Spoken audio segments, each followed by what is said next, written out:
Good morning.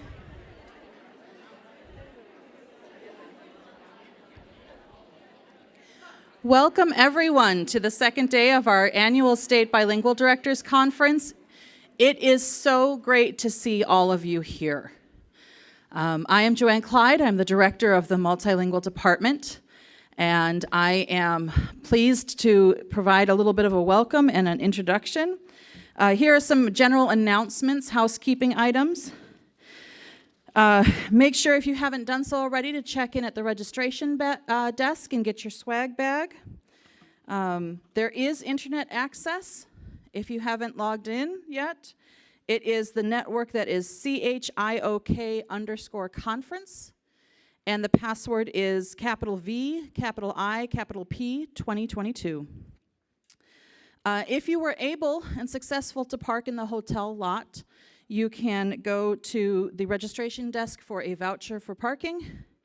If you unfortunately were not able to park in the hotel lot, sorry.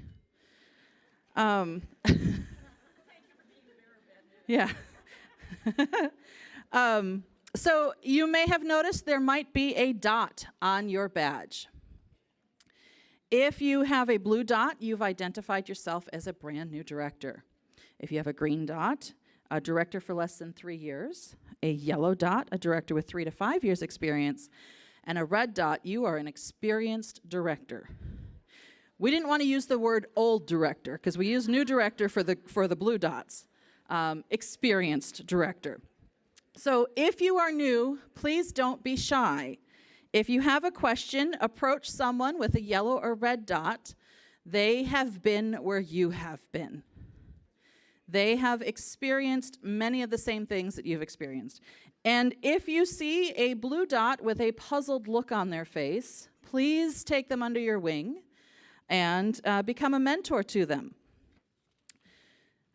We hope that you use these dots as a way to break the ice and do some networking and build a strong professional learning community together. So please be mindful of social distancing. If you want to wear a mask, wear a mask. If you don't. We do have some social media. There is a hashtag for this event. It is hashtag IL Bilingual Directors 22. Please feel free to share your experiences there. All right, next Monday and Tuesday, we have Zoom appointments available with principal consultants. So if you would like to have a dedicated 20 minutes with your principal consultant to talk about whatever you'd like to talk about that's going on in your district that you need answers for, please check your email for the link to register. If you can't find that link, talk to the registration desk. They'll help get it to you. If your principal consultant is already booked, that's okay. They're not going to disappear into the ether after these meetings are over. You are more than welcome to set up appointments anytime with them for a Zoom meeting. They are happy to help. That is their purpose, is to help you, to help our students. Don't forget to sign in and out. There are QR codes and some computers outside this room so you can sign in and out and get your PD hours. You'll get an evaluation form. Please fill that out. And attendees will receive 10 hours of professional learning time after you fill out the evidence of completion form. Now, the next two kind of important things. Lunch will be back in this room at 12:15. And then at 2:45, we are back in this room, and we are having a panel discussion. It is specifically targeted at new directors, but we encourage anyone to come and basically just ask questions. We know that you've been here now for 2 days, and there's a lot of information has come in, and you may have questions about how do you implement some of these things?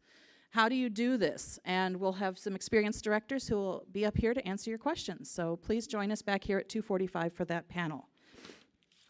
All right. And now, it is my pleasure to introduce our first speaker to give the ISB welcome, who is our state superintendent, Dr. Carmen Ayala. Dr. Ayala was appointed by the State Board of Education in March 2019 prior to her arrival At the Illinois State Board of Education, Dr. Ayala had served since 2012 as the superintendent of Berwyn North School District 98, where she steadily turned around low-performing schools. She has held a wide variety of roles in her 38-year education career. She was the assistant superintendent for curriculum instruction at Plainfield District 202 prior to being at Berwyn. Additionally, Dr. Ayala served as the director of school improvement and programs at Community Consolidated School District 300. She also served as an assistant superintendent, director of bilingual services, and teacher in Aurora East 131, and she began her career in education as a teacher in Chicago Public Schools. I also recently found out that she has experience working in migrant education, which is a wonderful thing and near and dear to my heart. Dr. Ayala has held positions on numerous boards and committees, including the Illinois State Board of Education Bilingual Advisory Council, Illinois Women in Educational Leadership, Illinois Resource Center, and the Illinois Professional Review Panel for Evidence-Based Funding. She served as an executive board member on the Latino Policy Forum, where she championed equitable funding and increased resources for English learners. She was a fellow of the Institute for Educational Leadership, adjunct professor for National Louis University, and was trained as a curriculum auditor by the Curriculum Management Center. She has led many workshops and conferences on topics concerning English learners, deep curriculum alignment, and equity, diversity, and achievement gaps. She is the co-author of Restoring the Soul to Education, Equity Closes the Achievement Gap. Throughout her career, Dr. Ayala has received multiple honors, including the 2020 Puerto Rican Arts Alliance Distinguished Women Education Award, 2019 Association of Latino Administrators and Superintendents Leaders in Education Latinx Impact Award, the 2018 Leadership Award, and the 2002 Excellence in Education Award from the League of Latin American Citizens, as well as the 2002 Kane County Distinguished Educator Award. She earned her bachelor's degree from Mundelein College with the focus on bilingual bicultural education and Spanish literature. She went on to earn her master's degree in business administration from Dominican University and her doctorate in educational leadership and policy studies from Loyola University. I am honored to introduce Dr. Carmen Ayala.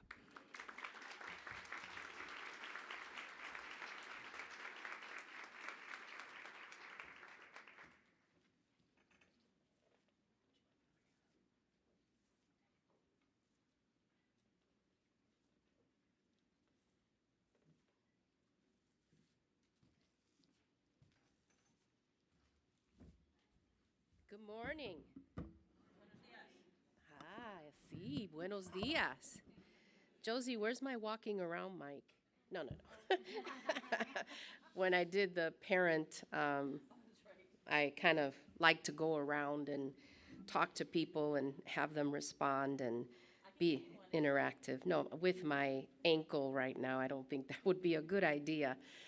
All of you may want to know, I do have a fractured ankle.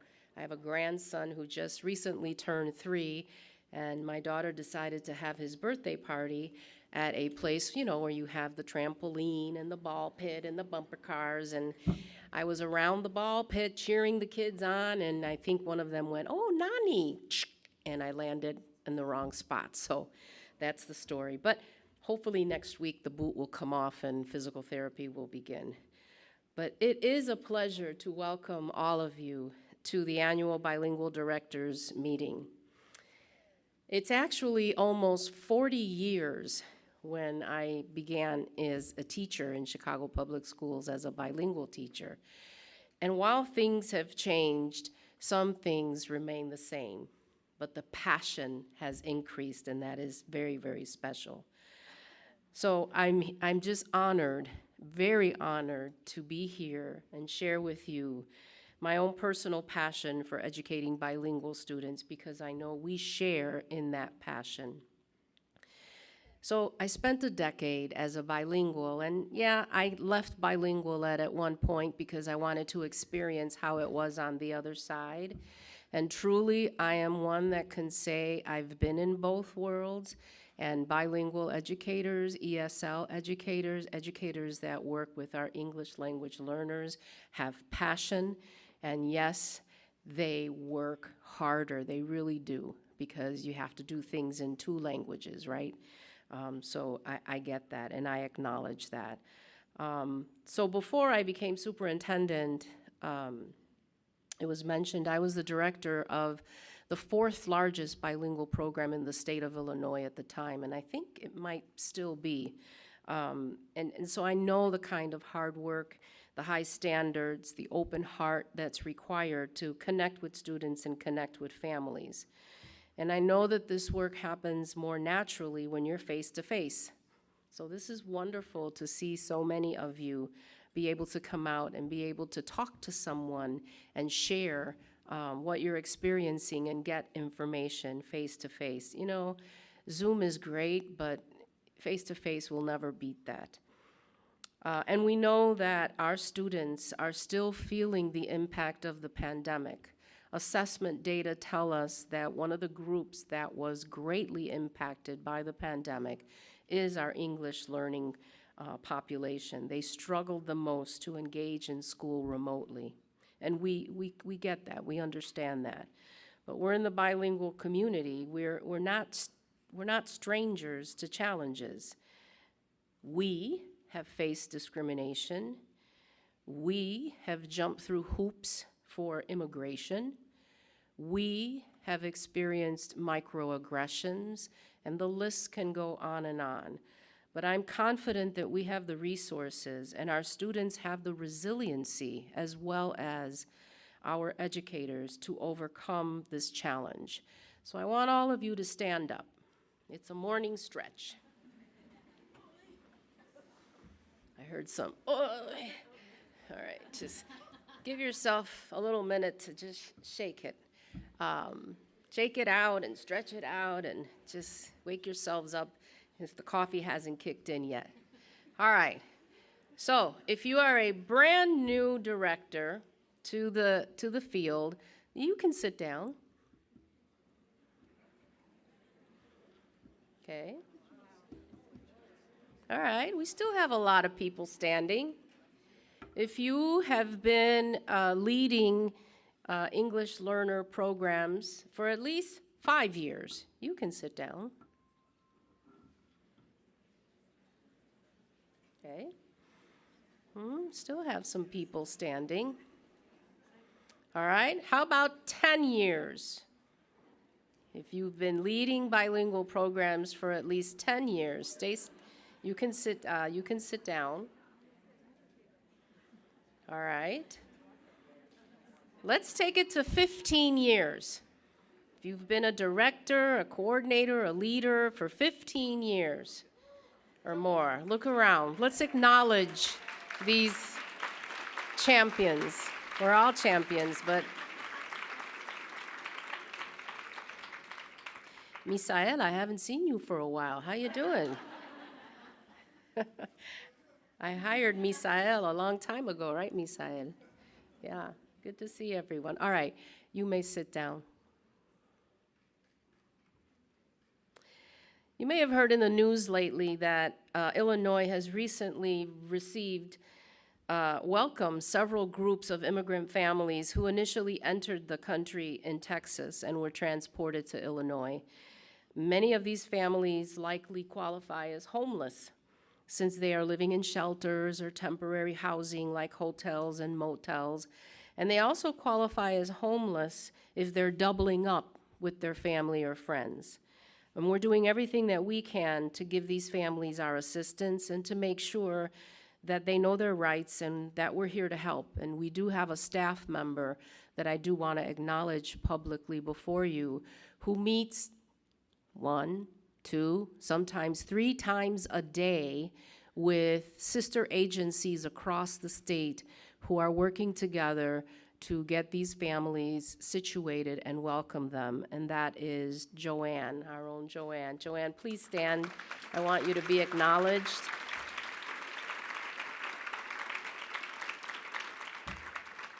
Countless hours on top of helping to put together the conference and everything else that goes on. So I'm very proud and very blessed that we have Joanne in our agency. We've reached out to schools and districts in the areas where these families are being housed to offer assistance. We have reminded our administrators of their legal obligation to proactively identify students who qualify as homeless, to enroll them immediately in school and to ensure that they have equitable success to all the services available, including English learner and special education services. That has been communicated by my office in my column and through conversations. So we want to make sure that we are a welcoming community. And I want to also include that we are very concerned with our Ukraine students coming in. They're not coming in a way that we readily know about it. They're just showing up in our schools. So I want you to make sure you're looking out for those students, accessing the services that are needed, and let us know. Let your principal consultant in the agency know, because if we need to ramp up some services and supports, we want to make sure that we're providing that for all of our students. We all need to take care of ourselves as well as each other, more importantly, to take care of the children that we serve. But this bilingual directors meeting is an opportunity to do just that. Learn from each other, emphasize with each other, sympathize with each other, network, share experiences. Some of you are the only one in your districts. You have teachers who may be the only one in your schools. I used to be an only one, and I know what that feels like sometimes because you're breaking barriers.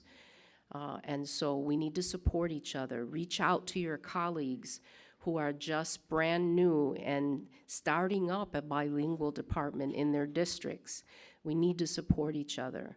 All the learning and communication that you do during this time together is going to benefit you, benefit your department, benefit your programs, but more importantly, it's about the students and their families, and we always need to remember that.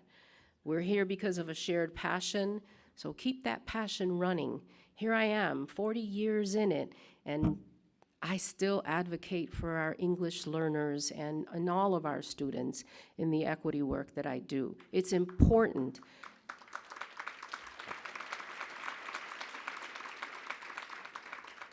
We need to make our programs stronger and serve our children. I wouldn't be here today if it wasn't for educators like you who supported me, who made a lasting impression on me, who inspired me to become an educator and to make sure I knew that I belonged. Make sure you make your teachers and your support staff and everyone who touches English learners, make sure they feel like they're important and they belong, because they are important, very important to the fastest growing population in this state. So I want to thank you personally for everything you do every single day. I will always be a champion for English learners and equity. So wherever I can assist, please reach out and enjoy your time here. Thank you.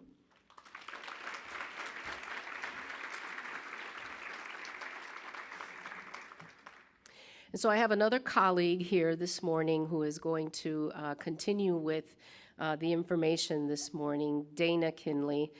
She is our Executive Director of Student Support Systems in the agency. She's the one that knows everything about, well, she might not know everything about it, but she's the leader over it and has directors that she supports and guides from, systems of support, Illinois Empower, accountability, student, I believe, no, not student cares. There's another department that I'm forgetting right now. There's so many of them at the agency. I'm also getting older, so my memory isn't, had a birthday recently that I don't even want to remember. So without further ado, an incredible leader who really champions equity as well and is working towards getting you what you need to meet those areas that you need support with, and that's Dana Kinley.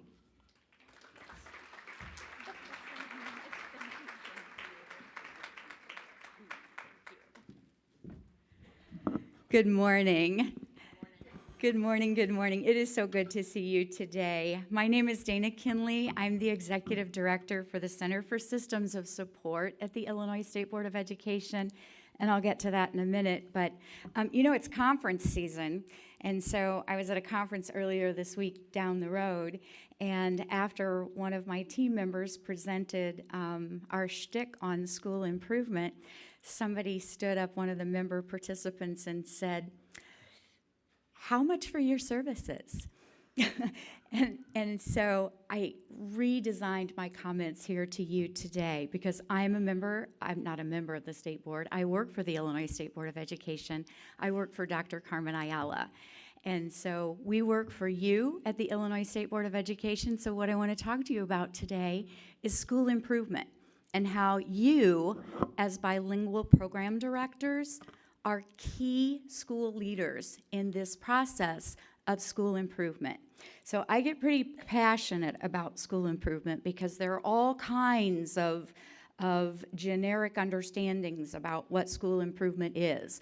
You can improve your athletic services and facilities, and that can be school improvement. You can improve your cafeteria or your parent pickup line, and sometimes those are school improvement. But I'm here today to talk with you about school improvement as the science of change. And how can we at the Illinois State Board of Education support you in your efforts to support English learners and dual families? So I am so excited to be here today because you are such a focused audience. And I actually asked Josie if I could come today because, as many of you know, we are on the eve of the release. It's like our Christmas. On the release of the annual summative designations from the Illinois State Board of Education. So how many of you know? How many of you are waiting for that here? October 3rd, that's coming to a theater near you. We have not released annual summative designations for 3 years because of the pandemic. And so we've been gearing up for some time to release those. So I'm here today to talk to you about how I can pull you into the work of school improvement and the science of change in your schools. As I said, I'm Dana Kinley. When people talk about the systems of support, nobody really knows what that means. And so those are my 3 departments right there. I'm going to start with accountability, because accountability is where this all begins, this issue of annual summative designations and school improvement beyond upgrading your facilities and changing your grade configurations. And so it starts with accountability, and we'll talk about that in just a little bit. But then, after the accountability system, the Illinois accountability system identifies those schools that need support, our response team with Illinois Empower mobilizes and gets out to those schools who need the most support, and I'll talk about that in a moment. The third department in the Center for Systems of Support is the obvious, and that's family and community engagement, because we cannot do this work of changing and improving our schools without our families and our communities being involved in that. So we're a nice, neat package in the Center for Systems of Support, and I come here today with 2 goals. First of all, I want to build awareness with you as a unique audience, a group of bilingual program directors and others, and I want you to be aware of what the statewide system of support at the Illinois State Board of Education can deliver to you at no cost. I also want to take this opportunity, and really this is my reason for coming today, because we are on the eve of releasing annual summative designations. We're also just coming out of a pandemic, so we're all a little nervous about what that data is going to say and what it's going to mean in terms of rating our schools and their performance. And so I'm here to appeal to you as a very unique and expert audience who has a really important role to play in school improvement as a key school leader in supporting school improvement efforts.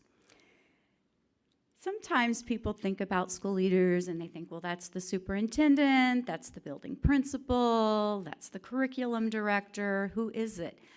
I think school leaders is just a collective group who come together to reflect on how do we make our schools better, regardless if you are performing in the top 95th percent or the bottom 5%. You always have at your disposal science of change around school improvement and how can you systematically work to improve outcomes for our students. And so everybody's there, including bilingual program directors, school leadership team members, teachers, parents, students, Board of Education members. I'll bet in this room we have some Board of Education members who serve also as professionals in their schools and in their careers. Principals, curriculum coordinators. The list goes on in terms of who has to come to the table. So I'm asking you, especially those of you who are new, to push in, lean in, get in this conversation. You know enough about school improvement to know that you have an expertise that can influence a population, a student group that is really critical in school improvement and accountability. All right, so Dr. Ayala already did this a little bit. So I just want a quick show of hands. How many of you here today are literally, and it doesn't have to be your title, but you know, kind of the duties thereof, are bilingual program directors? Okay, hands up. Fantastic. How many of you are superintendents or assistant superintendents? Fantastic. Okay. Do we have any principals or assistant principals? Great. Wonderful. Do we have any teachers here? Yay! Woohoo! Do we have any paraprofessionals here? Great. And Josie added one for me today. She said that Joanne invited this year higher ed. Do we have any higher ed professionals here today? Okay, I guess I didn't get the invite, maybe. We do. We have one here at the table. Fantastic. So now, who among us serves on your district, not school, district improvement team? Hands up. Okay, great. Who among us serves on a school improvement team or a school leadership team? Okay. Now, of those, how many of you serve in a meaningful way where you literally go in on a scheduled basis? You have an agenda to move forward, and that is the growth and student outcomes of your populations. Is it meaningful? Does it grab roots and change? Great. Okay. So that's where I'm asking you. Lean in. All right. I think I know this group's going to come from over here, but who among us have survived in CLB? No child left behind, right? I realize I've been in this career for a long time when colleagues are no longer remembering what happened in those olden days of NCLB. So Dr. Ayala has already asked this question, but I want you to raise your hands again. Who among us is brand new to your role this school year? You got it. We want to talk to you all. You are holding our future, and you are opportunities for all of us and for all of our students. So thank you for being here.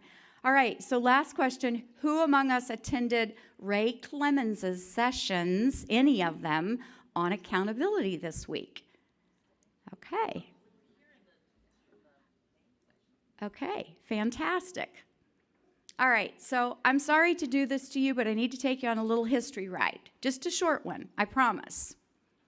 Because it helps you understand the context. And hopefully at the end of this presentation, no one will ask us how much we charge per hour for Illinois Empower services.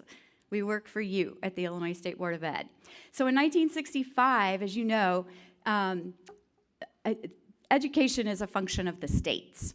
But in 1965, there were so many inequities across the nation. That's when the first federal education legislation was enacted, and that was the Elementary and Secondary Education Act. And really what it did was provided grants through through the state education agency like ISB to help local education agencies improve the quality of their elementary and secondary education programs. We had Title I, we had Chapter 1 for a while, but it went back to Title I. That was then. In 2001, however, Congress passed the No Child Left Behind Act. And while some of us are still flinching a little bit from the impact of some of the policies that came out of NCLB, because for those of us who lived it, it was very punitive. It was, we're going to find you through your accountability systems, we're going to find you, and then we're going to punish you if you're not meeting these escalating annual targets, regardless of your population, your community demographics, all of that. Everybody had to meet the same targets every year, period. And if you didn't meet AYP, annual yearly progress, what happened? You went on the list, right? You got your name in the book. Well, times changed because there was a lot of blowback, but I will tell you, as an educator during that time, it was the first time that there was a federal effort to interject accountability. And if you can look way down the road to where that would take traction and really be good stuff, we're getting there now. But in the beginning, it was pretty harsh in terms of implementing accountability system. Lo and behold, in 2015, ESSA comes along, the Every Student Succeeds Act, and it says we don't want to continue to traumatize people through NCLB. It's really the same program. We knew NCLB, we knew the SIG program, which was a grant program that came out of that. Every Student Succeeds Act, or ESSA, brings different set of criteria for identifying schools. And we have to identify not at the district level, but at the school level by conducting annual, meaningful differentiation among all public schools in the state, and then assigning them an annual summative designation. And the goal is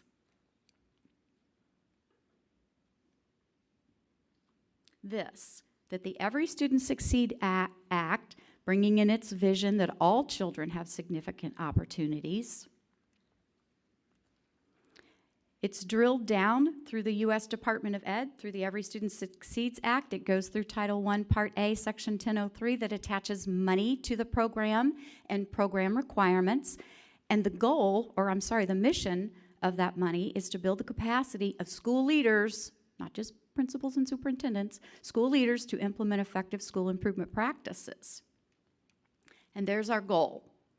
When it gets all the way to the Illinois State Board of Education, we're going to mobilize our efforts to support all schools, but particularly those that are lowest performing.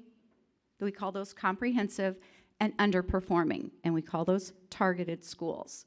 That's where this comes from. So, ESSA says we have to prioritize our resources. Well, our resources are money and people and expertise. That's what we're going to do.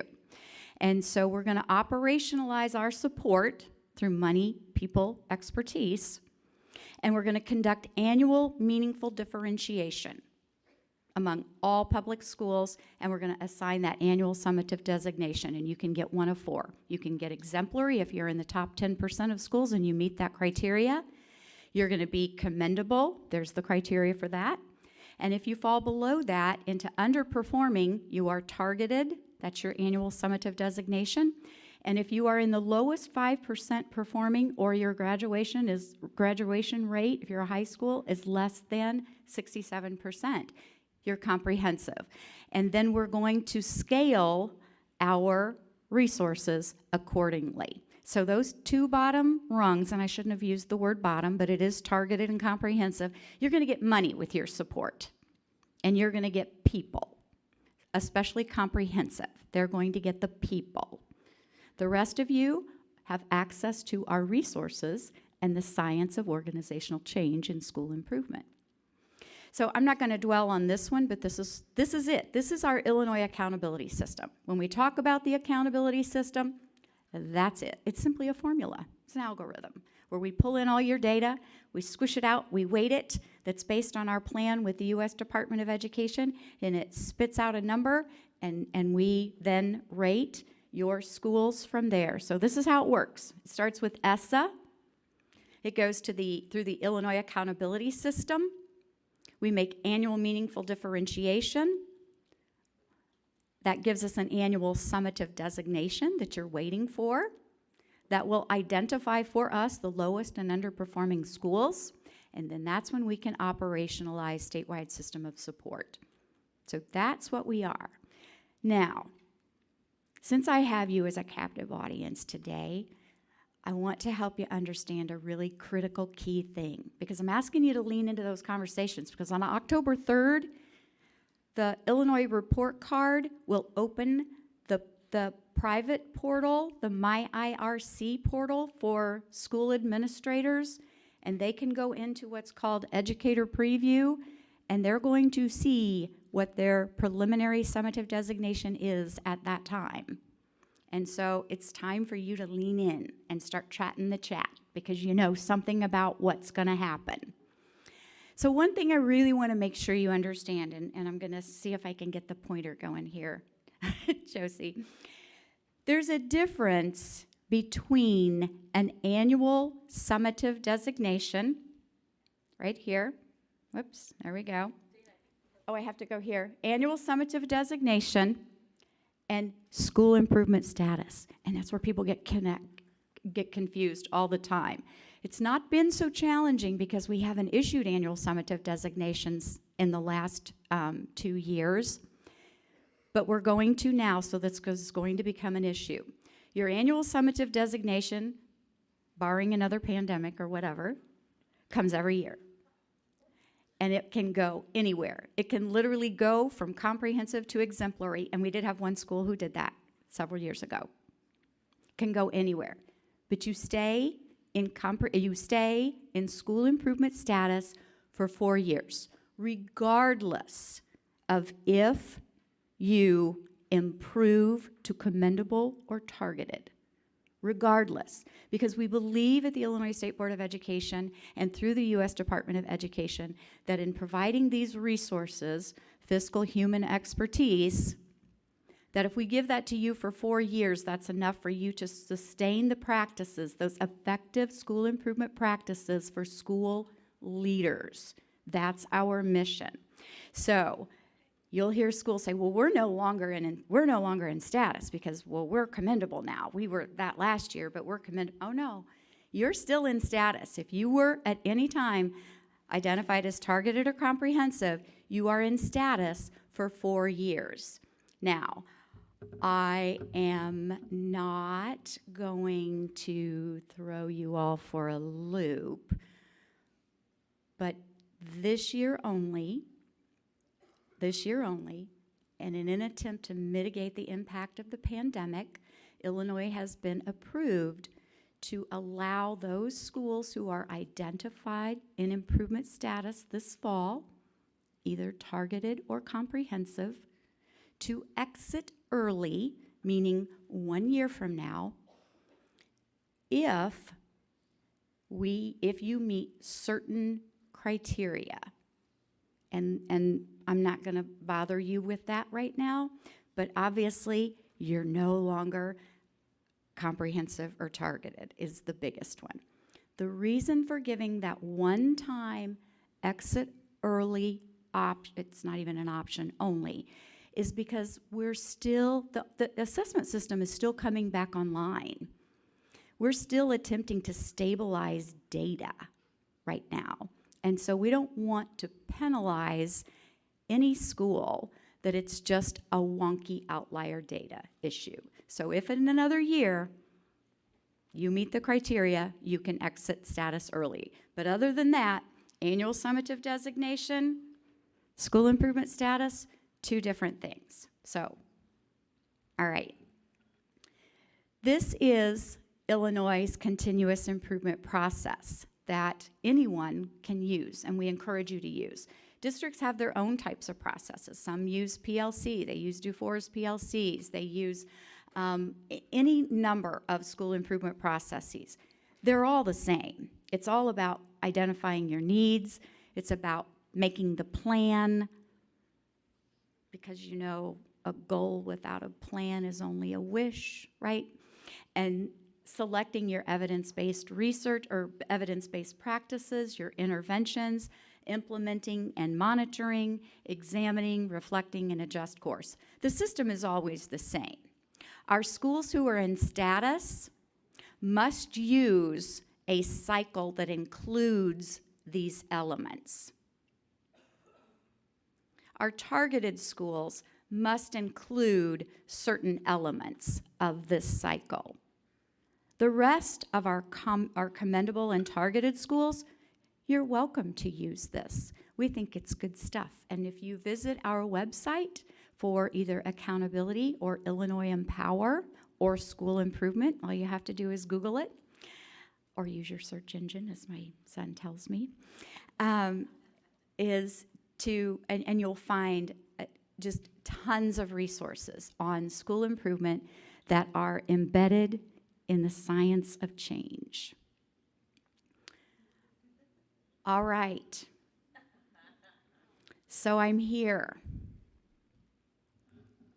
I'm just going to make this appeal to all of you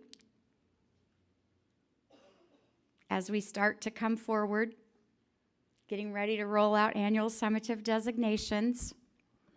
Make sure on October 3rd, you, your superintendent, somebody gets into the Illinois report card, checks out educator preview, finds out what your summative designation, preliminary summative designation is. Be prepared to communicate that in your community, including your staff, your schools, families, all of those. So I invite you to join this conversation. Whether you know anything about school improvement or not, your expertise in English learners is needed at the table. I'm going to go back just a moment here. Oops. There's the one I want. And I want to focus you on the targeted area, because this is really where you can lean in. The targeted area. And so if you notice the student groups, there are two kinds of student groups. You all see over there, sorry about that. There are two types of student groups in the accountability system. There's demographic student groups, and there are program student groups. And you'll notice that you, as bilingual program directors, represent a number of those student groups. And targeted schools are identified because one or more of their student groups is performing as low as or below that of comprehensive schools that are in the 5%. So what it means is red flag, red flag. If you're a targeted school, the Illinois accountability system that we collectively all developed in one way or another, our stakeholder groups, our membership groups, our professional organizations, we all designed the Illinois accountability system. It could identify your school, your schools for this reason. As I shared earlier, our resources are scaled. Comprehensive schools will get a coordinator, an Illinois Empower coordinator that will work with them, walk them through the process.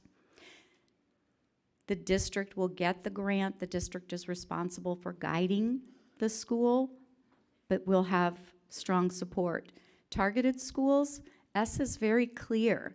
Targeted is simply the warning sign to your district that this school, if things don't change course, is going to slide down into the comprehensive designation. And so now's the time for you as a district, not the state board, because you get a tiny little bit of money for being targeted, has to move that needle to get out of status. So that's where I'd like you to really focus in on, if you can, and start asking those questions and getting in and saying you want to talk school improvement and not just about changing the flow of traffic for parent pickup in the afternoon. You want to talk about math proficiency, math and ELA growth. You want to talk about graduation rates. You want to talk about ninth graders on track. You want to get down to why is this happening to us? There are 23 schools in our state who have been ranked in the lowest performing every single year that Illinois State Board of Education has released any type of a designation since 2004. 23 schools have been in the same place since 2004.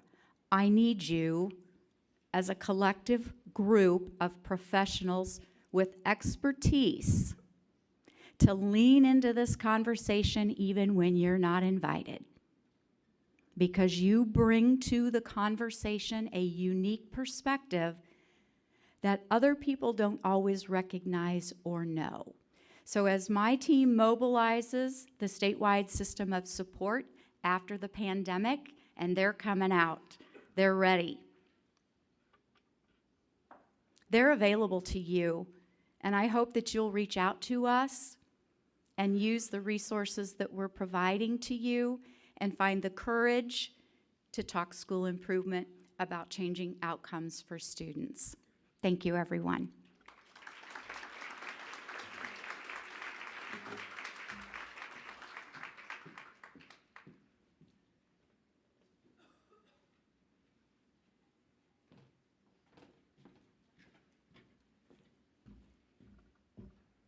Saludos, everyone. It's nice to see everyone. It's nice to be here. My name is Olivia Mulcahy. I am from the specialist team at the Illinois Resource Center, and I am here to introduce our keynote speaker. I'm going to start with a little bit from her bio. Dr. P. Zitali Morales is an associate professor of curriculum and instruction in the College of Education and affiliated faculty of the Latin American and Latino Studies program at the University of Illinois at Chicago. She examines the language practices of Latina, Latino, Latinx youth and linguistic interactions of students and teachers in bilingual classrooms. Dr. Morales is the co-editor of the book Transforming Schooling for Second Language Learners, Theoretical Insights, Policies, Pedagogies, and Practices. Dr. Morales is coordinator of the Literacy, Language, and Culture doctoral program in the College of Education. She is also the coordinator of the bilingual and ESL endorsement at UIC. So she is an educator, she's a mentor, she's a researcher, she's a writer, and through her work, she is raising up teachers, thinkers, and perhaps future bilingual directors in this state. So I was really happy to be asked to introduce her today. But as I was thinking about it, and I have an anecdote about how we met, but I thought there are other people better qualified to help me introduce her to you today, so I reached out to some people who learn with her and collaborate with her. And I asked them, I said, you know, no pressure, just give me a few nuggets, a few adjectives about what it is to work with Dr. Morales. And within one evening, they responded. So I'm going to share with you their words. And I'll do this anonymously, but maybe you can guess who they are. I met Dr. Morales in a class about language and identity, and she opened a world to me by showing me a path to bring together my nerdy love of linguistics and my responsibility to use my work to contribute to equity and social justice.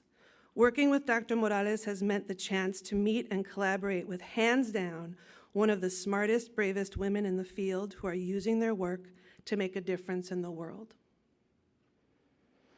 The other person I asked, again, very quickly, sent me this. I asked for a few adjectives, and this is what I got.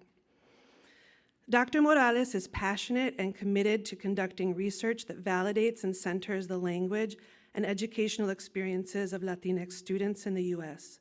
She is a role model I truly respect and aspire to be like. Dr. Morales dedicates countless hours to ensure her students are receiving the support they need to be academically successful. She is knowledgeable, humilde, accessible, and supportive. I am not sure if she knows this, but she is a superstar that has helped so many mujeres latinas become doctoras, because when we see her, we see us. We need more professors like her, professors who are doing the work as a form of activism and from el corazón. So please help me welcome Dr. Morales to the stage.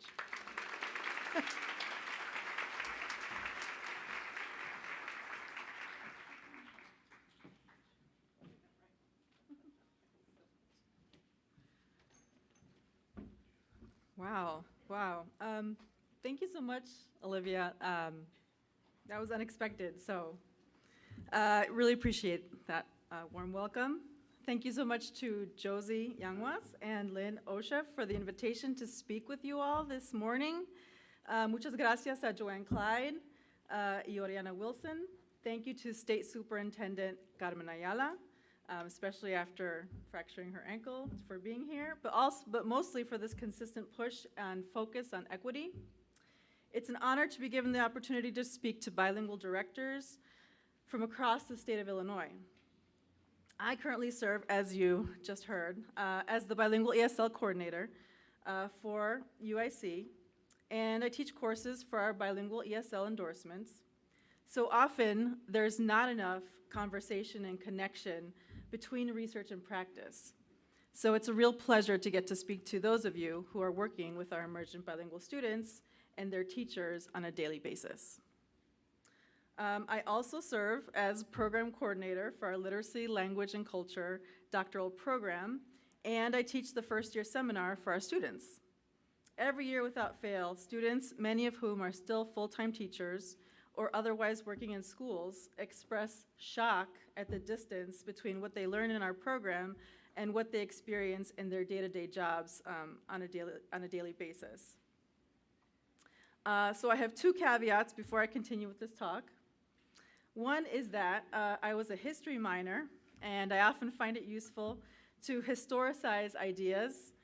Returning to the past is vital for understanding where we are today. And I majored in cultural anthropology, which is where I got my love of research. And I didn't study education until graduate school with the fabulous Dr. Chris Gutierrez. So this is not a how-to for culturally and linguistically responsive instruction. Y'all are the practitioners. I'm just a humble researcher and professor. The second caveat is that while I study language education broadly, including policy and language use in practice, I focus on the Spanish language and Latinx populations. And why is that? Well, I was born and raised in Illinois in the Quad Cities. My parents immigrated to Illinois in the 1970s from the state of Jalisco, Mexico. Mi papa held many, many jobs before finding work as a tool and die maker. Mi mama was able to stay home with my sisters and me while we were still young, although she slowly became more and more involved at our school, from a recess monitor to working in the school cafeteria. I'm the oldest of 4 sisters, and my first language was Spanish. My first schooling experience was bilingual preschool, where most of the kids looked like me. Oops, let's go back there. There we go. Okay. Where most of the kids looked like me and had parents that knew each other pretty well. It was a close-knit community. And actually, I just saw earlier this morning my neighbor from when I grew up, so very close-knit. We're everywhere, apparently. After preschool, I attended a Catholic school where most of the other kids were white, and I received instruction only in English. Had my parents not begun taking us on annual visits to Jalisco beginning at the age of 10, I don't know if I would have retained my Spanish language.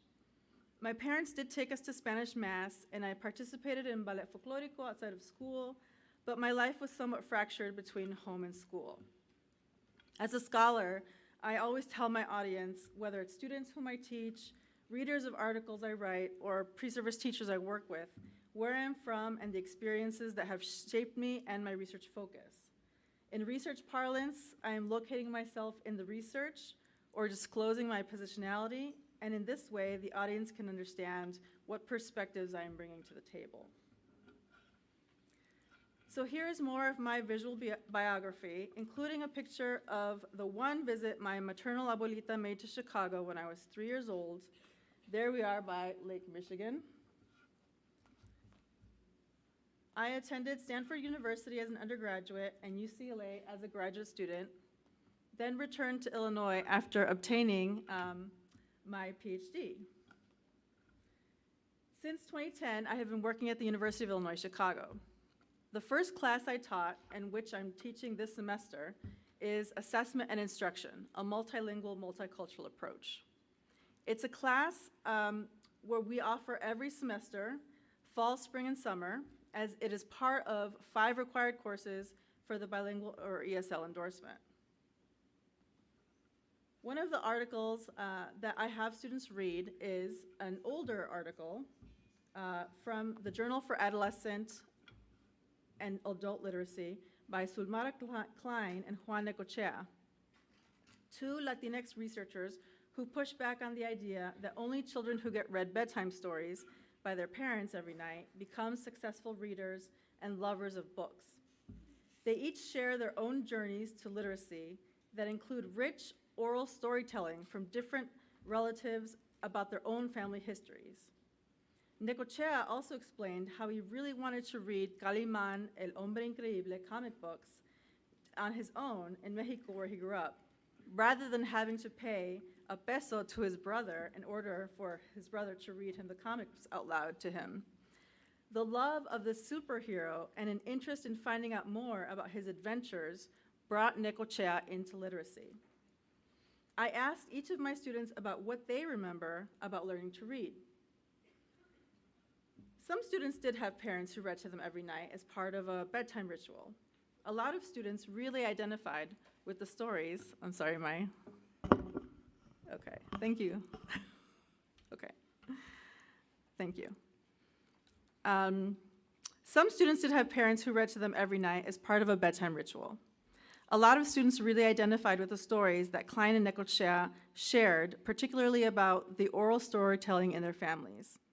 As students were sharing, it jogged my own memory, and I remembered our familia receiving 2 records in the mail all the way from Mexico when I was a little girl. My mama's family, she was one of 14 kids, had sent them to us. One was songs and stories by the luminous Cri-Cri, a character in Mexico based on a cricket created by Francisco Gabilondo Soler in 1934 for his musical radio show. It is rumored that Walt Disney based the character of Jiminy Cricket on Cri-Cri. In the mid part of the 20th century, Gabilondo Soler became the most recognizable singer of children's songs in Spanish. I still remember some of the songs from that record. Allá en la fuente había un chorrito, se hacía grandote, se hacía chiquito, estaba de mal humor, pobre chorrito tenía calor. The second record we received was the story of Peter Pan by Walt Disney, told in Spanish. It came with a book, and when you heard Tinkerbell, that's when you had to turn the page. And eventually, you had to flip the whole record over. My mama memorized much of that album because we listened to it so many times. But also, she has an excellent memory. She had to memorize and recite poetry in her own schooling in Mexico, and she is still very skilled at it. These are all rich experiences with literacy that I don't think my teachers in elementary school had any clue about. I am old enough to have read some Dick and Jane books in first grade. Not too many, but I did experience them firsthand. I do remember a few times when something akin to my experiences at home would appear in the school curricula. A short story we read in our readers in middle school had the word quince in it, short for quinceañera. The teacher looked to me for my Spanish-speaking expertise. Even though it was clear in the text with the pronunciation key that the word was pronounced quince, locally, my friends and I would say quince for short. We're going to the quince on Saturday. Hopefully that cute guy will ask me to dance. These memories have propelled me in my professional life to support the maintenance of identity in children who do not come from the dominant culture, but who have valid and rich experiences that can support their academic development nonetheless. Culturally relevant pedagogy as an idea was coined by the illustrious Gloria Ladson-Billings, who did the work of finding out what are the practices that teachers engage in who are effective at working with Black students. In the now classic text, The Dream Keepers, Ladson-Billings meticulously describes 8 teachers who focus on 3 components. Number 1, academic success. Number 2, cultural competence. And number 3, critical consciousness. Not all of these teachers were Black. She sought out teachers based on parent and principal recommendations. Since that time, in the mid-90s, scholars have picked up the work and the term and expanded what it looks like to be engaging with different communities of marginalized students. More recently, scholar and researcher Django Paris wrote a gently worded, loving critique of this work in 2012, ultimately paying respect to Ladson-Billings. And to her credit, Ladson-Billings accepted the critique with her awesomely titled 2014 article, Culturally Relevant Pedagogy 2.0, The Remix. In this article, Ladson-Billings reflects on the history of her theory of culturally relevant pedagogy and the ways it has been used and misused since its inception. She argues for the importance of dynamic scholarship and suggests that it is time for a remix of her original theory, culturally sustaining pedagogy, as proposed by Paris 2012. Ladson-Billings welcomes the burgeoning literature on culturally sustaining pedagogy as a way to push forward her original goals of engaging critically in the cultural landscapes of classrooms and teacher education programs.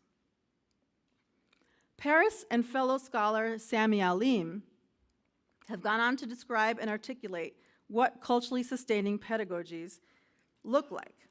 Paris and Alim include self-reflection of the term, including questioning, what are we seeking to sustain? Thus, the field has moved towards culturally sustaining pedagogy, but continues with a critical orientation, recognizing that some of our community's cultural practices are not neutral or benign.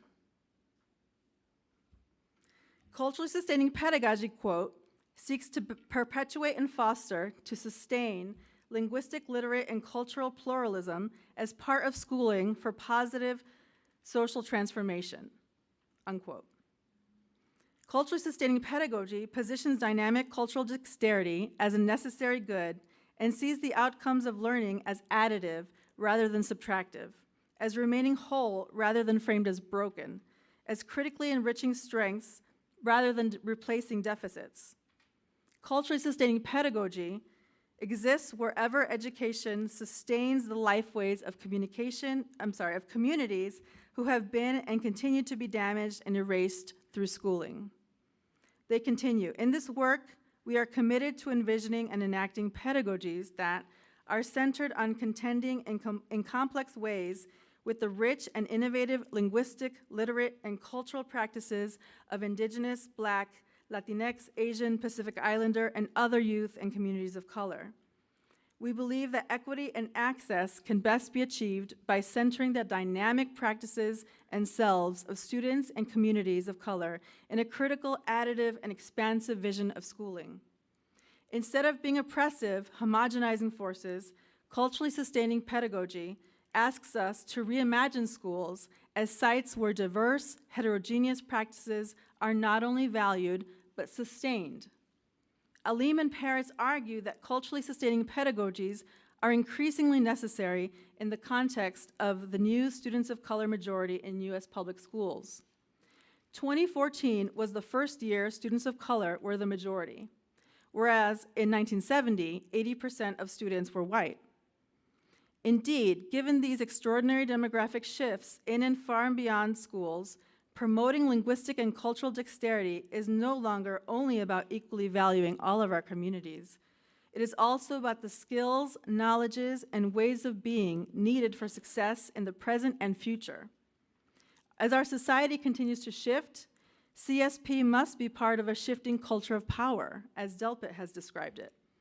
The bottom line is that the future is a multilingual and multi-ethnic one, regardless of attempts to suppress that reality. CSP, then, is necessary to honor, value, and center the rich and varied practices of communities of color, and is a necessary pedagogy for helping shape access to power in a changing nation. Along the same lines, there has been other scholarship which has looked at the cultural practices in families and particular communities to learn how to bridge between home and school, including the Funds of Knowledge work in the Southwest by Norma Gonzalez and Luis Moll. There has also been much work in the world of language education in order to be able to draw from understandings in first language and apply in the second language context in schools.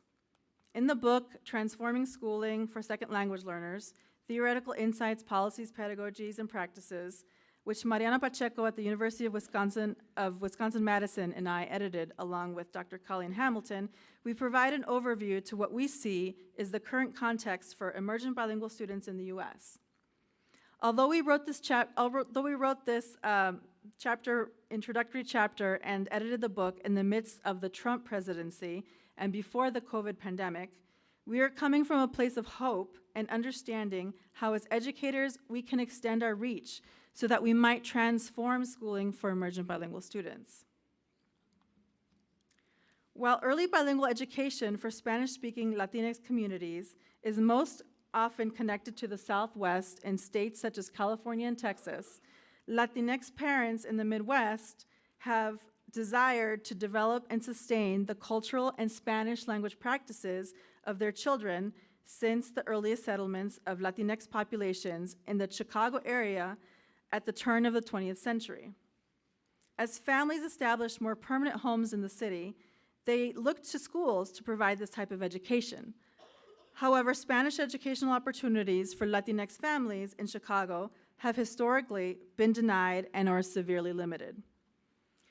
Mexican migration to Chicago began in the early 1900s as the growing steel mill and meat packing industries, often struggling to manage unionized worker strikes, began to heavily recruit Mexican workers to South and Southeast Side neighborhoods. While the Great Depression momentarily paused the flow of migration to the city, Chicago once again experienced large-scale Mexican migration at the conclusion of World War II. The growing Mexican migration, coupled with the start of migration of people from other Latin American areas, predominantly Puerto Ricanos, during this time period, drastically increased the presence of Latinx peoples in this region. Historically, schools in Chicago have played a major role in Latinx marginalization, but have also served as critical sites of community building and activism. The earliest records of Latinx people enrolled in Chicago schools can be traced back to 1896. However, a more steady presence was established during the first wave of Mexican migration from 1910 to 1940. During this time period, the schooling of Mexican children in Chicago consisted mainly of a, quote, politically driven curriculum that sought to Americanize them, unquote, or more accurately, de-Mexicanize them. While Mexican migrant parents continued to enroll their children in public schools, they created organizations outside of schools as a response to a heavily assimilationist school curriculum to, quote, subdue the unwelcomed cultural influences of schools, and forge social and political organizations to fend off the repressive nature of Chicago's racial state, unquote. Part of these efforts included the creation of evening and weekend schools that were led by community members, where young children and adults could continue to engage in speaking Spanish and learn Mexican history and culture. Since the early days of migration, Mexican parents in Chicago have been active participants in ensuring that their cultural and linguistic practices are sustained. As Mexican and Puerto Rican migration increased and Latinx barrios began to grow during the post-World War II years, the interaction between Latinx families and schools also increased.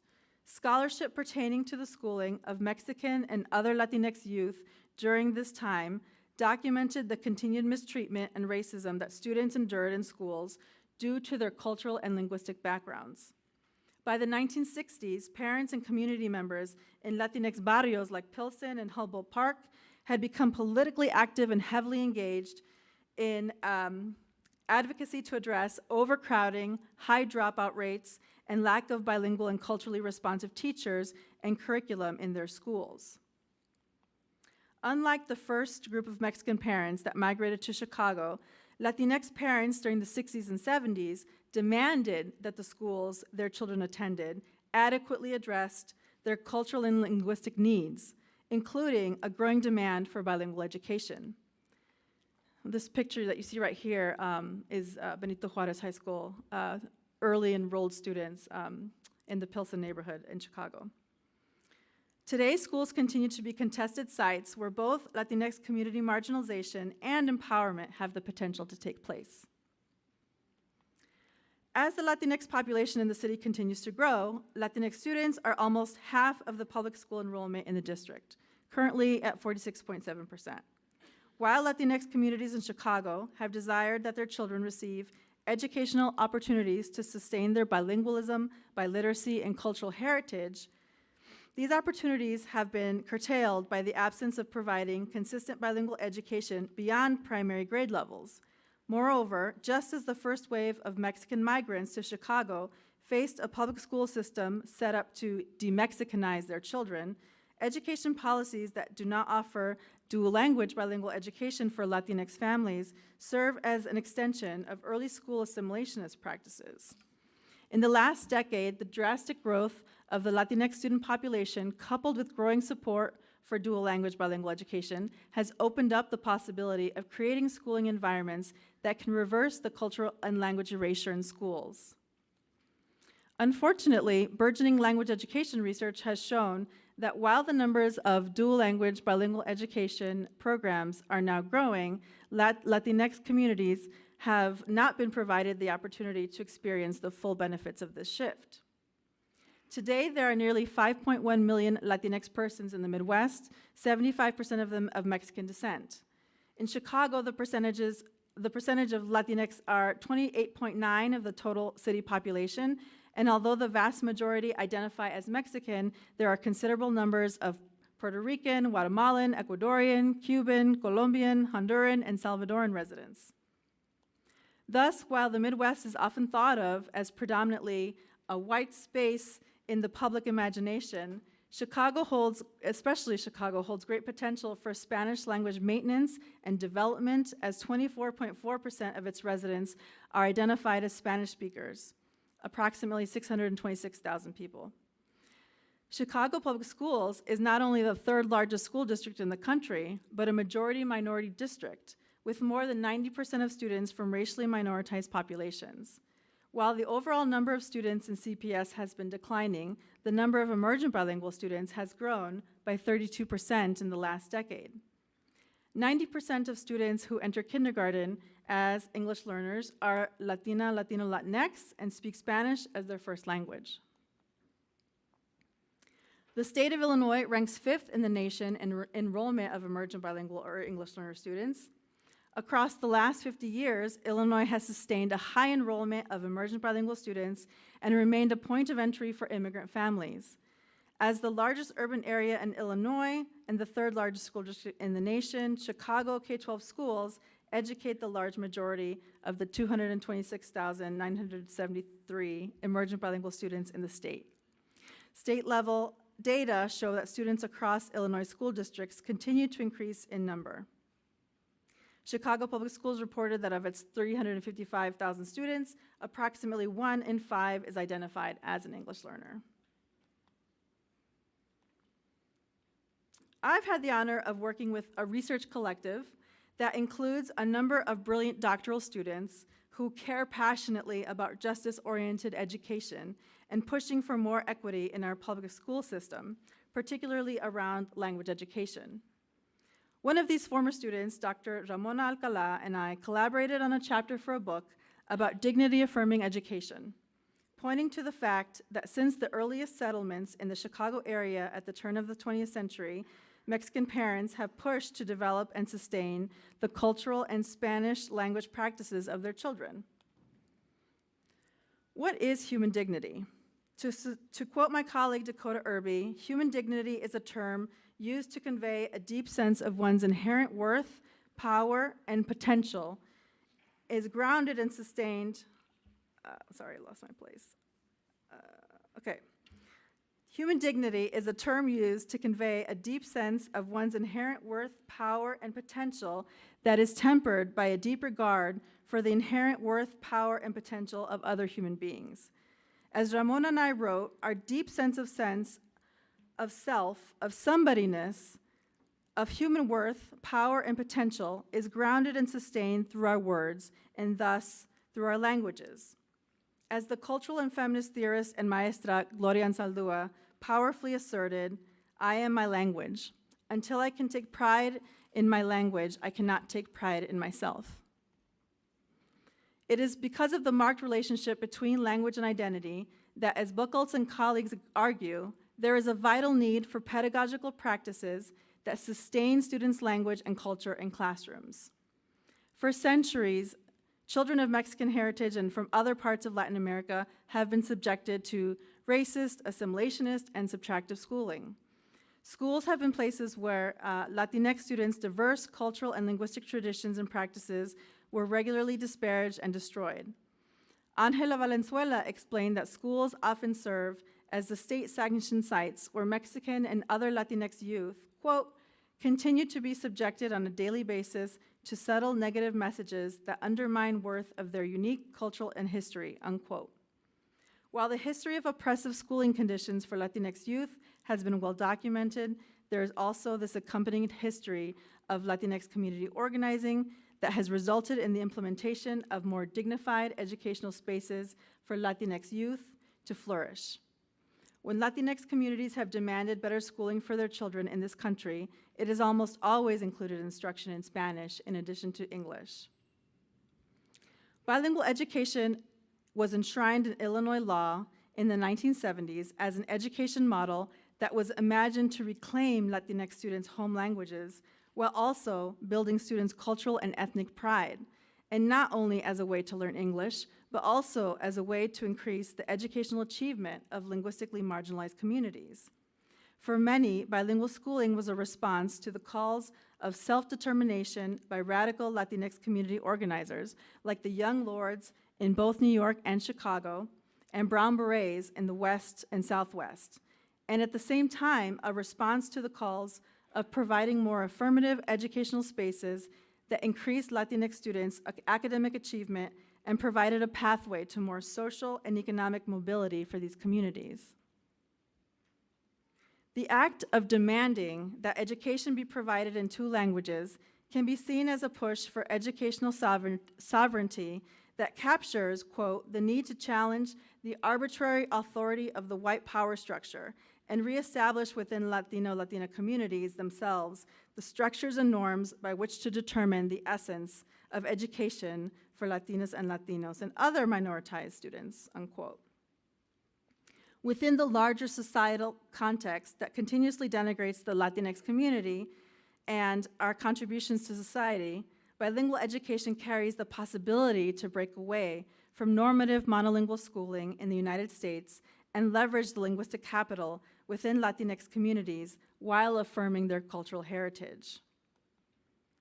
Chicago has long been an immigrant destination and continues to be linguistically rich with the existence of barrios and ethnic enclaves, nourishing linguistic communities and cultural practices. For example, research has been conducted by language scholars focusing on families with transnational ties to Chicago, as well as their ranchos in the state of Michoacán, Mexico. Similar to other urban immigrant communities, Spanish in Chicago barrios is experienced as, quote, a shared treasure, as a significant part of threatened heritage, and as a resource to bring the community together, unquote. A separate area of research has focused on the higher educational outcomes of students who are bilingual versus monolingual, specifically in the Midwest, coinciding with the work also done in California, underscoring the importance of maintaining bilingualism as a way to contribute to enhancing the educational experiences of Latinx students. In multiple ways, Spanish, as well as the educational opportunity to cultivate bilingualism, is critically important to the larger well-being of Latinx communities in the United States. One of the first dual language programs in the country can be found right here in Chicagoland called Inter-American Magnet School.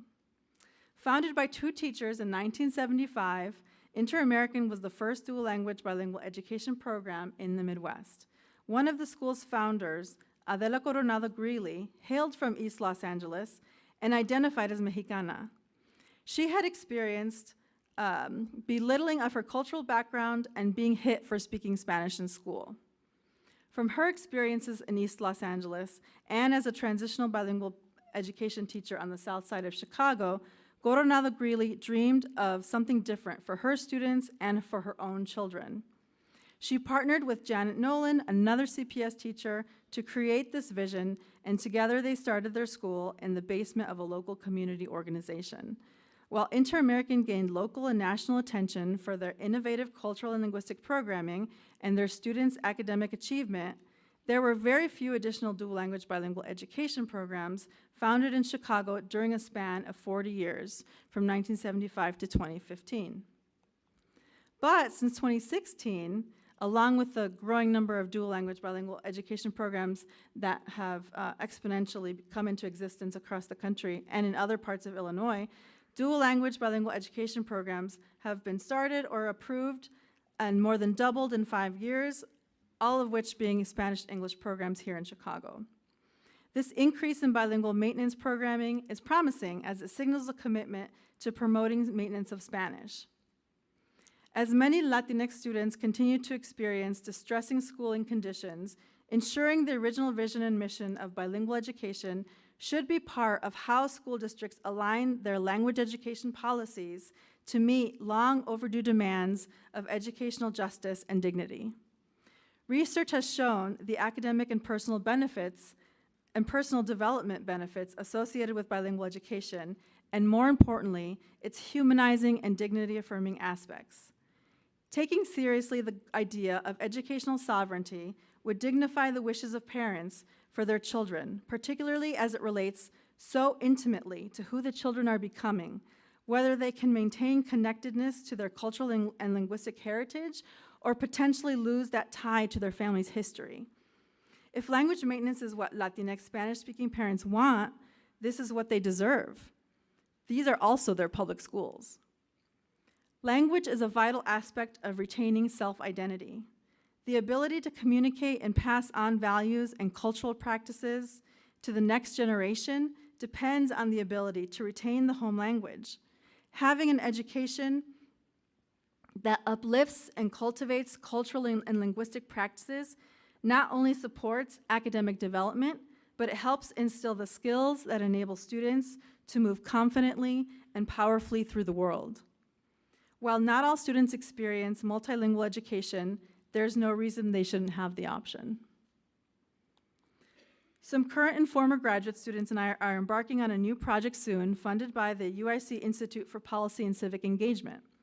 We are planning to provide workshops for Latinx parents around the city of Chicago to provide them with information about the benefits of bilingualism and especially of the retention of the home language, the sustainment and development of the home language, as well as the distinction between different types of bilingual programs, which many parents are not necessarily aware of, or even the different program models exist. This effort began in part by building on the work conducted by one of the doctoral students I worked with for a number of years, now Dr. Monsiváis Diers. She asked the question, What do Latinx parents want for their children's education? Monsiváis Diers asked that question of 101 parents whom she surveyed. She found that they largely want for their children to be bilingual and biliterate, which bears out with other studies conducted related to Spanish-speaking parents. Spanish-speaking Latinx parents consistently voice their desire for their children to maintain their home language practices, and parents often wish for their children to develop Spanish proficiency and literacy. While the number of dual language bilingual education programs have recently increased in the city, there continues to be issues of accessibility to these programs for the large populations of long-standing Latinx communities in Chicago, even though Latinx parents consistently express the desire for educational programs which support their children's bilingualism and biliteracy development. ¿Los estamos escuchando? We need to listen to what this consequential constituency says they want for their children's education. In addition to teaching courses for the bilingual ESL endorsement and seminars for first-year doctoral students, I also teach in our urban elementary education undergraduate licensure program. At the junior year is when students in our program begin taking their pedagogy courses. At the junior year, how to teach literacy, how to teach mathematics, how to teach science. Every student takes one required course about working with emergent bilingual students. If they want to get a bilingual or ESL endorsement, they have to take 4 more courses. But at least they learn some foundational knowledge about language learning and development, language policy in the state, the history of multilingualism in this country, and the importance of engaging parents and family members in their children's education. Most of our undergraduate students are not quote-unquote traditional students who live on campus in the dorms. Many of our students live with their families, work possibly 2 jobs, and have financial or care responsibilities to their households. Over 50% of our pre-service teachers are Latinx. The languages represented in our program are Spanish, Polish, Arabic, Urdu, Mandarin, Vietnamese, Cantonese, Hindi, Tagalog, Gujarati, Punjabi, and Croatian. The junior class is divided into cohorts of 25 to 30 students to help build support and community. A few years ago, we only had 2 cohorts of students. That's about 120 pre-service teachers, drawing mostly from around the Chicagoland area. For 2 years now, we have had 4 cohorts of students. Before it was 2 cohorts of 25 students, so like 50 students, and now we have 4 cohorts, so that's about 120 pre-service teachers. And this is during the pandemic, drawing mostly from around Chicagoland. We do have an underrepresentation of Black pre-service teachers, but we have a program called Call Me Mr., which was brought to UIC by our former dean, Dr. Alfred Tatum, and now directed by my colleague, Dr. Dakota Irby, which targets and supports men of color who want to become teachers. In other parts of the country, Call Me Mr. programs are located at historically Black colleges and universities and solely focus on Black men. At UIC, we support Black and Latinx pre-service teachers. Last year, 3 of our Misters graduated from our college. I am currently collaborating with 2 colleagues at 2 different institutions in California, University of California, Davis and Stanford University, on a research project funded by the Spencer Foundation about centering the experiences and knowledges of pre-service teachers of color, how this can change teacher education programs to better prepare teachers for working with racialized and diverse youth. Oftentimes, despite increasing diversity among teachers, teacher education programs remain geared toward white teachers, marginalizing teachers of color by ignoring their experiential knowledge and perspectives. Particularly in a city like Chicago, where we have a majority minority student population, it is essential that we draw on the knowledge and experiences that our increasingly diverse pre-service teachers possess and learn with them as they prepare to become the teachers that our current K-12 students need. We intend to explore how to use diversity as a resource for learning with the pre-service teachers in these courses that aim to prepare them to work in diverse classrooms without diminishing their experiences or erasing important intragroup heterogeneity and variation. We don't want to fall into that trap of believing that all Latinx people, for example, have the same experiences or the same linguistic knowledge. We know that people of color have individual experiences, even while we often share similar marginalizing experiences. This photo was taken of my family in 2020 in the city where we grew up on the Rock River. Here you see my parents and sisters with their spouses and kids. I put this photo on Facebook and captioned it, "One beautiful thing during this whole mess of a year." It doesn't even include the latest baby who was born earlier this year, 2022, my youngest sister's second child. One of my other sisters married a Polish immigrant, so they speak Spanish, Polish, and English in their household and live in Arkansas. My son and his partner both work in Chicago Public School elementary schools close to where we live on the south side of Chicago. He is a resource coordinator and she is a special education classroom aide. Frank mostly works with the administrators of the school, communicates with parents, is responsible for the college tutors and after-school programming, was recently elected to the LSC. He's kind of a jack of all trades at the school. He was just telling us a few nights ago that now he's taking some training to be a translator in the school too. My compañero, Dr. Francisco Javier Losorno, is a clinical assistant professor at Loyola University in the School of Social Work and director of their online bilingual program, OBP, for their Master's in Social Work program. Bilingual individuals from across the country are taking advantage of this opportunity to complete their MSW in order to fill an urgent need for more bilingual social workers for our Spanish-speaking and oftentimes immigrant communities.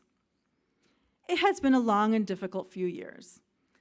My son's partner, Kim, moved to Chicago from Los Angeles in the fall of 2019 and got a job as a substitute teacher.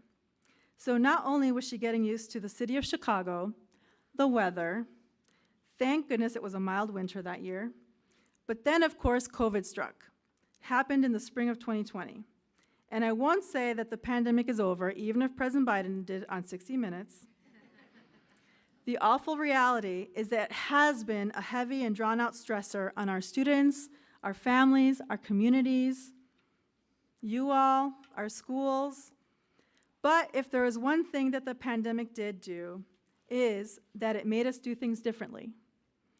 A fuerzas, by necessity. I have my doctoral students read Peter Smagorinsky's 2011 chapter about the culture of school and how it shapes literacy learning to get a sense of how static schooling has been over millennia. In this chapter, he describes Mike Cole's cross-cultural and historical perspective that leads him back to the earliest classrooms in the ancient city of Mari, Syria. He tells us, quote, "This classroom on the left likely originated in the city's second golden age under the Amorite dynasty that lasted from roughly 1900 BCE through 1759 BCE, when the city was sacked by Hammurabi, 6th king of Babylon. Students occupied its seats 1400 years before Nebuchadnezzar II is believed to have built the Hanging Gardens of Babylon. Cole surmises that the last 4 millennia have seen great continuity in educational practice in a number of regards. As the photograph reveals, students sat in rows, here literally fixed in stone, facing the teacher. This arrangement, in spite of other developments in teaching practice, has served to guide instruction in most Western educational settings from the Sumerian civilization of antiquity through the present. It is as old as the idea of formal teaching and learning in the history of human social life," unquote. Exhibit B, Smagorinsky provides a photograph from his own family collection from about 1920 in Brooklyn, New York, in the United States. His point is that schooling is a conservative institution. It's difficult to change ways of doing things. It took a whole worldwide pandemic to get us to try a different way of schooling via online instruction. Did this work for all teachers? No. Did this work for all students? No.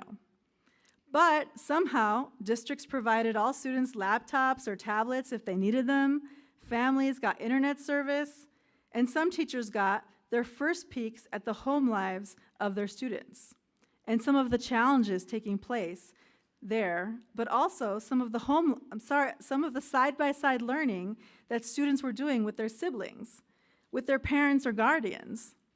Everyone got to see each other's pets. As difficult as it was to teach during that time, and I experienced those little black boxes on Zoom too, with undergraduate students, teachers got flexible. Teachers got creative, sometimes with very little support. So the pandemic was definitely a time of learning for us all. Perhaps we can still learn from some of those lessons. On the downside, as you well know, many teachers did leave the classroom, possibly the profession. So how do we continue to support those who stayed? There is a dire need for strong collaborative structures and mentoring to connect more experienced teachers with newer teachers who also have a lot to contribute, oftentimes by way of community knowledges and exposure to current research and theories. Yes, newly arrived immigrants are being flown from Texas to Martha's Vineyard. There will always be the political aspect to all of this. But meanwhile, how can we support current teachers in the classroom? Let's retain as much of this linguistic diversity and heritage as much as we can, so we can continue to create and sustain the multilingual teachers of the future. Thank you.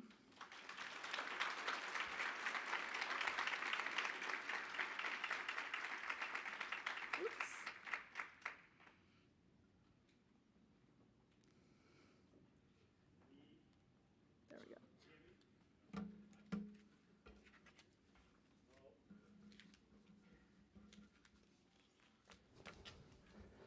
Can you hear me now? Okay. I have the microphone, so don't be shy from the microphone, and we have about 10 minutes left.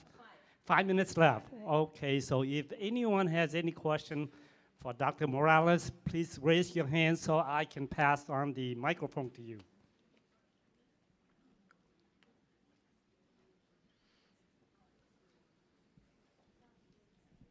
I know I'm the weird one because this is my first year, so that's why I'm all excited. Maybe this is the honeymoon stage, right? Maybe in a few years I'm not that excited. But hey, my name is Beatrice Martinez, and I'm a bilingual coordinator for Laraway School District. And your story really resembled, even though I haven't gotten my PhD, but it resembled a lot to you because I have culture in me. I started as 6-year-old.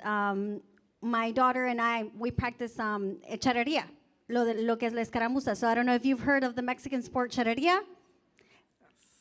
That's what I practice. So your story resembled to me. So thank you. Thank you.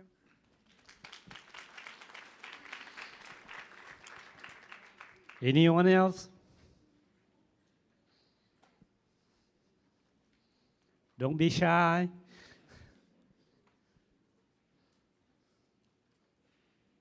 All right, so one last call.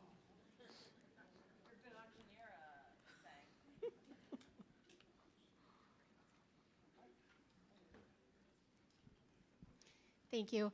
My name is Leslie Perkins. I'm the bilingual coordinator for the Moline Coal Valley School District, and I'm wondering where in the Quad Cities you grew up, for one.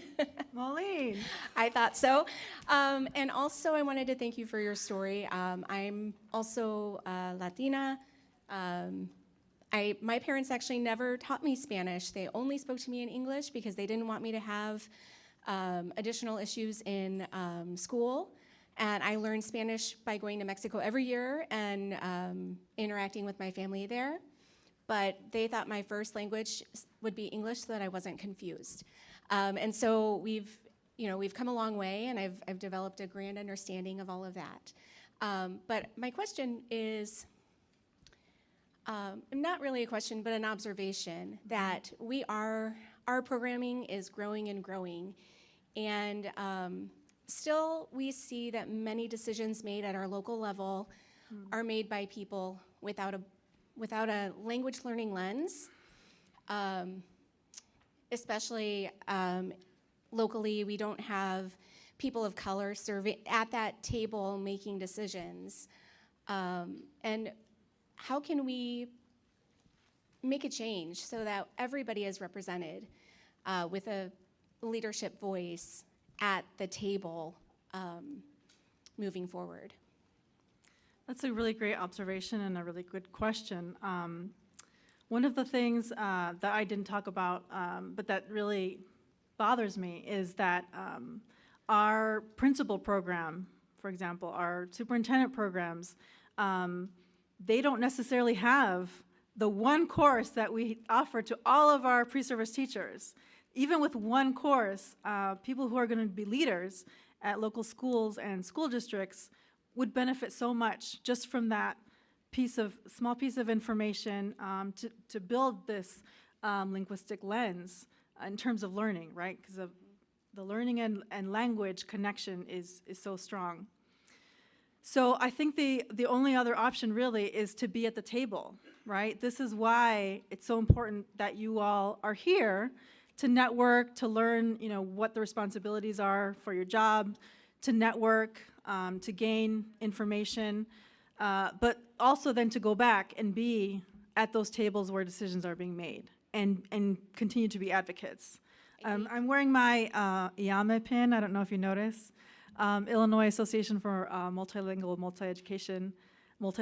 Multicultural Education, and has been such a important advocacy group for decades. And that's one of the things that I talk about in all of my courses, how we're not just educators, but we're advocates. That's just part of the role. I 100% agree and would love to be at the table. I'm just not always invited or welcome. And I think that there are sometimes, some districts may need a little more nudging to make sure that that leadership is represented at that decision-making point, because on their own, they're perfectly content making decisions without all voices representing. Thank you. Thank you.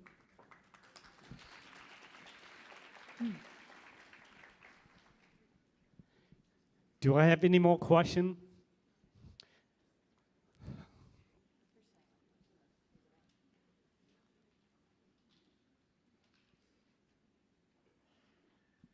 Hi, everybody. Well, I don't necessarily have a question, but I do want to thank Dr. Morales for her keynote presentation, and thanks, Sang, for running around with the microphone. I appreciated that.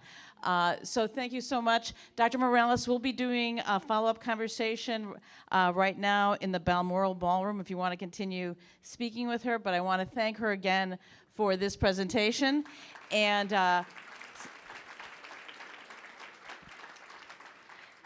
And sessions start in about 15 minutes, so we're right on track. And don't forget to come back here at lunchtime, all right? Thanks, everybody.